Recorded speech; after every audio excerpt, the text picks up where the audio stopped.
Buenos días, Germán. Aquí estamos un día más. Vamos a hablar hoy sobre, en este caso, primera mitad del siglo XIX. Y bueno, lo que he hecho ha sido preparar un pequeño PowerPoint con una serie de imágenes que vamos a ir comentando a lo largo del vídeo, incidiendo en aquellas imágenes que me han parecido más interesantes de aquellos autores que he extraído tanto del primer documental y del segundo, aunque sobre todo del segundo hablaremos de Goya principalmente, porque es del que habla, y en el primero pues mezclaremos un poquito los diferentes autores que hemos ido viendo. Por un lado, si vamos a hablar de las grandes épocas del arte del siglo XIX, en este caso el siglo primera mitad, hay que entender que todo nace de la Revolución Industrial, en este caso nace de la Revolución Francesa primero en 1789, se producen revueltas en todas las esferas de la vida, y esto va a dar lugar también a que en Inglaterra, por ejemplo, pues aparece la Revolución Industrial. Esta es una imagen que he extraído que representa, pues bueno, un momento que a nivel industrial va a suponer un cambio importante para la sociedad, y he puesto esta imagen. También he querido añadir esta, pues también gente trabajando en diferentes tipos de industrias. Y bueno, además de comentar la Revolución Industrial, también he querido matizar que es la época en la que aparece el barco de vapor. Y aquí pues bueno, he puesto un barco de vapor de Robert Fulton, Clermont, 1809, barco a vapor, así como también el invento del telégrafo. Y bueno, pues aquí he puesto una imagen de un telégrafo de la época, porque creo que es importante para poder hablar del propio arte del siglo XIX, hablar también de bueno, qué acontecimientos tienen lugar y cuál es el contexto que rodea a la evolución del arte. A partir de ahí, en la sociedad en la que nos encontramos en este instante o en esta época en concreto, habla de una sociedad que tiene unos valores de libertad e igualdad. En su mayoría los arcos del triunfo que se han ido construyendo con el paso de los años, pues bueno, representan un símbolo del amanecer de una nueva era. Además, el historicismo pues bueno, se considera como una adaptación al presente, y lo que vamos a ver es un poco el arte de la época de la Revolución. A partir de ahí, ¿qué vamos a tener en cuenta, no? Primero de todo, quería comentar, antes de hablar de esto, quería comentar que las obras de David son elegantes en la severidad de sus líneas, con lo cual esto es un tema importante que he podido extraer del documental. En este caso, hablamos de Paulina Borghese, o la Venus de Borghese, del gran Antonio Canova. Esta imagen, esta escultura representa la sensualidad luminosa. Es una mezcla pues, de lo artificial y de lo natural. Y se dice bueno, también que la escultura es como que sueña con los ojos abiertos. Por lo tanto, he querido meter, en este caso, esta escultura de Antonio de Canova para hacer referencia a un dato que me aporta el documental. Por otro lado, aquí tenemos a la gran Dalí, en este caso del señor Dominique Ingres, que también aparece mencionada en el documental. Y bueno, digamos que esto, la gran Odalisca representa el descubrimiento pues, de un nuevo mundo. Por otro lado también he querido poner al gran Eugène Delacroix. He sacado algunas imágenes de algunos cuadros. Este caso es La libertad guiando al pueblo, que es de 1830. Delacroix se nombró a sí mismo cronista de la Revolución de julio de 1830, de aquí posiblemente este cuadro. Es cierto que Delacroix no visitó tampoco ni Italia ni Grecia, pero estuvo en Argelia. Y bueno, quizás el cuadro más característico o que más representativo de Delacroix con respecto a sus ideales, pues sea el de la libertad guiando al pueblo. Ahora vienen todos los cuadros que pintó Goya, porque en el primer documental también se hace una referencia a Goya. Pero lo que voy a hacer es pasarlos ahora, porque hablaré de ellos después cuando hable del segundo documental que dice Goya, loco como un genio. Entonces ahora los voy a pasar y me voy a centrar en este en concreto. Antes de seguir, hay un comentario que se hace en el documental que dice que Luis de Baviera quiso que se implantara el espíritu griego en el norte. Bueno, que a esta persona en concreto, a Luis de Baviera en concreto, el arte pues le garantizó un lugar en la historia, y que tenía un sueño utópico que era mezclar una calle de Grecia y de Roma. En una calle, pues Grecia y Roma, como elementos. A partir de ahí aparece este señor, que es Caspar David Friedrich. Este cuadro, que es Monje a la orilla del mar, también lo pusiste en clase, si mal no recuerdo, los pusiste en clase. En este cuadro, en sí, como en otros cuadros de la vida de David, en este caso David Friedrich, sus cuadros tratan de reflejar la eternidad. Esta es la característica o la cualidad que resalta de todos los cuadros o de la mayor parte de los cuadros que este hombre pintaba. Además, apreciaba una profundidad simbólica, como podemos observar en este cuadro que es muy característico de él. También he querido, porque me llamó la atención cuando estuve buscando cuadros referentes a Friedrich, el de las tres edades, también las edades, bueno, en este caso también llamado las edades de la vida, 1834, porque bueno, entiendo que en el cuadro, además de cómo podemos observar el tema de lo que hablábamos antes, de una profundidad simbólica, porque siempre representa paisajes con muchísima profundidad, también por el hecho de que aparecen, de las personas que aparecen, pues bueno, los niños, estos serían los padres, este podría ser la persona mayor, que podría ser el padre de... Es decir, por eso se llaman las edades de la vida, ¿no? Porque están representadas, pues bueno, la etapa de la juventud, la etapa un poquito más de la madurez y la etapa de la vejez. Por otro lado,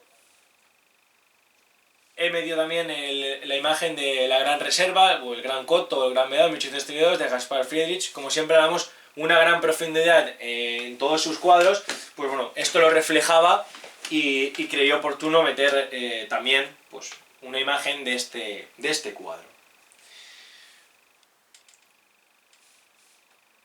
Esta imagen es curiosa para mí es curiosa, porque es la imagen de la abadía entre robles, es todo muy oscuro, parece como que hubiera mucha niebla. Bueno, es un cuadro también distinto y como hemos dicho que sus características eran pues reflejar la eternidad y la profundidad simbólica, pues creí conveniente que este cuadro también podía servir para corroborar esta idea a la que hace referencia el vídeo. En el documental pues de las grandes épocas del arte del siglo XIX también aparece representado, también aparece comentado William Turner, del cual se dice que es el precursor del impresionismo. William Turner se preocupó mucho de lo que veía, no de las cosas objetivas, y además tenía un gran ímpetu dinámico. Es quizás la característica que representa a este hombre como pintor, ¿no? Como artista.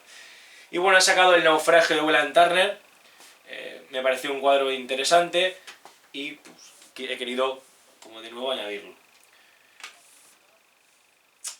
Este cuadro también de William Turner, que es Lluvia, vapor y velocidad, 1844, pues bueno, representa un poquito quizás el ajetreo de la época, ¿no? El cómo se podía vivir, el que representaba todo lo que tenía relación con aquella forma de vida, en ese caso, en ese año.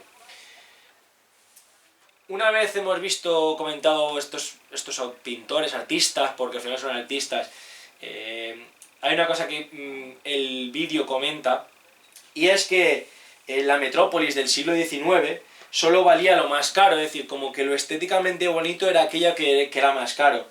Y esto, pues bueno, da lugar a que se cree una nueva arquitectura, y aparece el señor Gustave Eiffel, que es el que construyó obviamente la Torre Eiffel. La estética de su construcción habla por sí misma. Y el señor Gustave Eiffel, digamos que representa una ruptura de la arquitectura tradicional de la época. De ahí que he querido colocar estas imágenes que representan la evolución de la construcción de la torre. Falta una foto más, que es la de la torre toda construida, pero bueno, esto es una evolución del arte arquitectónico de la época, y bueno, esto quizás representa la ruptura tradicional de lo que era el arte hasta ese momento. Además, también se habla de sobre la ópera de París, se hace relación a que las óperas se construyeron entre 1840 y 1900, se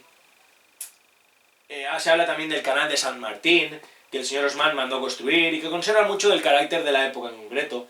Por eso las construcciones metálicas se han bautizado como catedrales de luz, ¿no? Porque además se construyó durante esta época diferentes tipos de edificios con metales, por lo tanto de ahí que se les denominara catedrales de luz.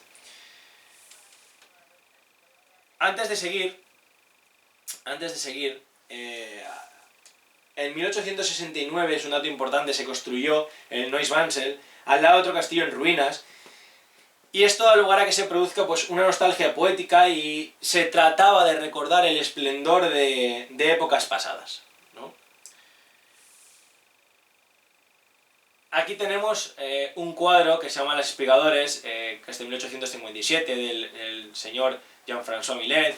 Bueno, está en el Museo d'Orsay en París. Es un cuadro muy característico del cual he podido encontrar bastante información acerca de él, porque es muy representativo de la sociedad de la época, de entonces. Y también he querido añadir este Cazando pájaros de noche en 1874, el Museo de Arte de Filadelfia, por el contraste de luces y porque además, bueno, me llamó la atención el que quisieran cazar pájaros de noche, con lo cual este es un cuadro que representa curiosidad para mí, porque fue un cuadro que te impacta al verlo, sobre todo por el contraste de luces y porque realmente parece que esté iluminado. Entonces, pues, he querido también añadirlo en la presentación. Luego, también habla del señor Monet. Monet busca momentos efímeros y se basaba mucho en las sensaciones visuales del momento. Por lo tanto, estas dos características se ven reflejadas en Sol naciente, que lo pintó en 1872, porque es una característica importante buscar un momento efímero, como puede ser un amanecer o atardecer. En este caso puede ser más un atardecer, pero aunque el cuadro se llama Sol naciente, pues bueno, podría también haberse reflejado de otra manera, pero esto es una manera perfecta de reflejar, en este caso, un momento efímero y la sensación visual del momento. A partir de ahí, he añadido también un cuadro de Edouard Manet, que en este caso es Olimpia, que también aparece comentado en el vídeo, y que el objetivo que tenía Manet cuando pintaba sus cuadros era tomar motivos sagrados de los viejos maestros e impregnarlos con la realidad de la vida contemporánea. Entonces buscaba juntar motivos sagrados de otros maestros de los cuales había aprendido y tratar pues, de adaptarlo a la realidad de la vida contemporánea que se vivía en aquella época. La música en Les Tuileries, 1862, es otro de los cuadros de Manet que representa a la gente, o en este caso podría ser una fiesta, o podría representar la aristocracia de la época en aquel entonces. Pues se dice lo de la música en las Tuileries, 1862, y bueno, me gustó este cuadro por el color, por el contraste que tiene y porque, pues bueno, creo que representa a gente importante de la sociedad de entonces. Vale, ahora, he querido también comentarte que... un segundito que ponga esto aquí. Vale. Antes de seguir con Goya, el documental de grandes épocas del arte del siglo XIX hablaba también de Edgar Degas, al cual le encantaba pintar bailarinas. Entonces es un pintor que realizó muchos cuadros donde aparecían bailarinas. Ha habido un detalle que comenta de una frase que dice Van Gogh, que dice así: hay hombres que tienen un gran fuego en sus almas, pero nadie acude a calentarse en él. Esta frase me marcó porque me gustó lo que quería decir y la profundidad con la que se dice esa frase, por lo tanto he querido hacer una reseña a Van Gogh en este caso, y porque también es una persona que influyó en el cambio en la imagen del arte. Y en este caso, la escultura con la que acaba el primer vídeo, que es el Pensador de Rodin, pues lo he querido también añadir, pero prefería comentarlo para centrarme un poquito más en Van Gogh. Perdón, en Goya. En el segundo vídeo, que es en este caso Goya, loco como un genio, pues bueno, vamos a hablar primero, vamos a introducir o hablar un poquito de quién es Goya y a partir de ahí pues mostraré una serie de imágenes, de cuadros que he extraído y sus diferencias. Se considera a Goya como uno de los artistas más atrevidos. Asociaba los riesgos del arte con los de las corridas de toros, por lo tanto hay cuadros de Goya que representan corridas de toros. Se le considera un precursor del arte moderno. Quizás era un reportero y un moralista de aquella época. Y como dice el señor que habla en el documental, es imposible definirlo, ya que tocaba prácticamente todos los palos. El cuadro que tenemos aquí es, en este caso, la Pradera de San Isidro, bueno, también se entiende como la romería de San Isidro. Y este cuadro es importante dentro de la vida de Goya, porque este cuadro está pintado en 1788 y es un cuadro muy luminoso, con mucho color, donde se representa a la gente, digamos, como muy dinámica, muy activa, muy contenta, muy feliz, y representa un gran contraste con el mismo cuadro pintado prácticamente con 30 años de diferencia, que es este, que es la romería de San Isidro, que refleja el estilo característico de las pinturas negras, que es un estilo característico que es parte del estilo de Goya. Y bueno, quizás este cuadro de la romería de San Isidro, comparándolo, que por eso es todo como muy oscuro, como la gente, como gente de la época vagabundos, gente, no sé, sin alma, es muy diferente al que podemos observar aquí, donde aquí parece que el cuadro en sí rebose felicidad, a diferencia del otro que es como más tenebrismo, ¿no? Goya pues, tuvo su primer trabajo pintando los murales en las iglesias, y no tuvo en cuenta, que esto es un detalle curioso de una de las pinturas de Goya, y es que le dejaron pintar en una iglesia y él pintó una serie de murales en la iglesia, pero no tuvo en cuenta la humedad y bueno, las paredes se agrietaban y se oscurecían, entonces quizás parecía como que la calidad del mural, debido a la humedad y la agrietación, pues ha ido perdiéndose un poquito de calidad, ¿no? Goya aparece retratado a sí mismo en algunos cuadros, y Madrid va a marcar la trayectoria del artista. Pues, bueno, durante su época en Madrid aprendió a tratar los detalles, a la acción, a tener en cuenta los poses, y los nobles le pedían cuadros en los cuales se veían retratados las clases de no privilegiados, porque era un poco lo que la aristocracia de aquella época le reclamaba, ¿no? Otros cuadros de Goya, ¿no? Pues este, pero como comentamos además en clase, el de la duquesa de Alba es un cuadro característico de Goya porque la retrató en varias ocasiones, ¿no? Aquí tenemos otra imagen que habla del sueño de la razón produce monstruos, es otra de las pinturas negras en este caso, pues de una persona que está soñando, y por eso me gustó la frase en sí que dice que el sueño de la razón produce monstruos. Es una frase muy significativa dentro de lo que es el estilo artístico de Goya. Este cuadro, que es en este caso la familia de Carlos IV y su familia, y en el vídeo se comenta que este señor es Fernando VII y que era uno de los personajes más odiados por la sociedad de la época.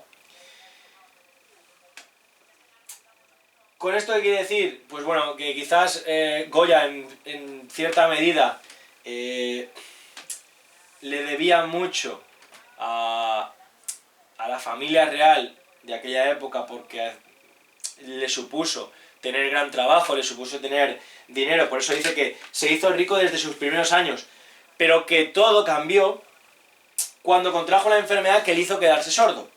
Entonces, la sordera en sí, y ahora voy a cerrar con esta imagen que quiero poner, bueno, este es un cuadro típico también los fusilamientos, del 3 de mayo, bueno, pues es un cuadro también del cual quiero comentar porque me gustó mucho. Decía que este cuadro no pretendía ser bonito, pretendía ser real. O sea, el objetivo era pintar la realidad de lo que significaba este momento. Y el señor que habla en el documental dice que el objetivo de Goya al pintar este cuadro no era que fuera bonito, era que fuera real. Que yo creo que eso tiene que ser algo importante, y es que los cuadros transmitan realidad.